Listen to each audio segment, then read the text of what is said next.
আচ্ছা দাদা, আপনার মন খারাপ কেন? মন খারাপ ভাই, গেছিলাম সৌদি আরব গেছিলাম, দালালের খপ্পরে পড়ছিলাম। দালাল 3 মাসের বিষয় দিছিল, আকামা টাকামা কিছুই দেয় নাই, কাজ কামে তেমন একটা সুযোগ সুবিধা ছিল না। তো সৌদি আরবে পরিচিত কেউ লোক তেমন একটা লোক ছিল না, যে বিভিন্ন দিক চিন্তা ভাবনা করে পরে আমি দেশে চলে আসছি।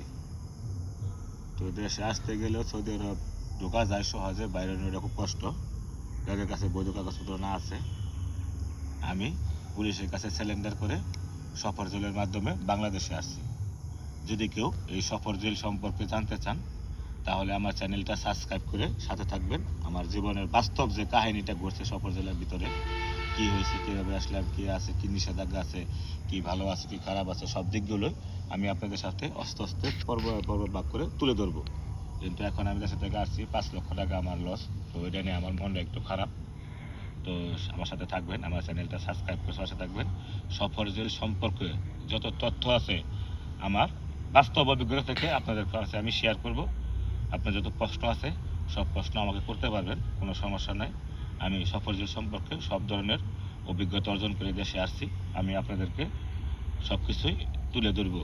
আপনারা শুধু আমার কাছে একটু জানতে চাইবেন, আমি সেগুলোর ভিডিও বানিয়ে বানিয়ে বানিয়ে বানিয়ে আপনাদেরকে প্রচার করব, যেন আমার আরও প্রবাসী ভাই আছে যারা প্রবাসে থাকে, তারা যারা জানতে চায় যে অনেকে ভালো লোক চিনে না, কীভাবে দেশে আসবো।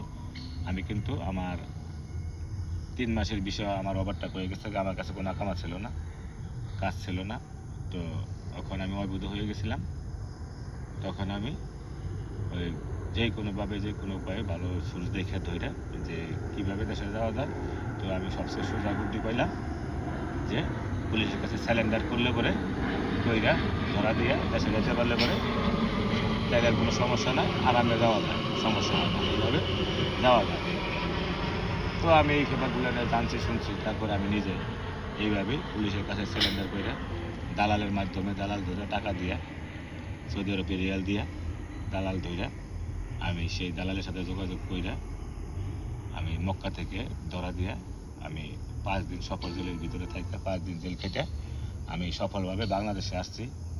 তো সবাই আমার জন্য দোয়া করবেন। আর সফর জেল সম্পর্কে যত তথ্য আছে আমার কাছে জানতে পারবেন। আপনারা প্রশ্ন করবেন, কমেন্টে প্রশ্ন করবেন, আমি আপনাদেরকে উত্তর দেব ভিডিওর মাধ্যমে, কোনো সমস্যা নেই। তো যারা সফর জেলের মাধ্যমে আসতে চান বাংলাদেশে, তারা আমার সাথে যোগাযোগ করবেন। আমি আপনাদেরকে ভালো একটা দিক নির্দেশনা দিতে পারবো, যেন আপনারা ভালোভাবে আসতে পারেন। ধন্যবাদ সবাইকে। আমার চ্যানেলটা সাবস্ক্রাইব করে আমার পাশে থাকবেন, বেল বাটনটা অন করে দেবেন। ধন্যবাদ।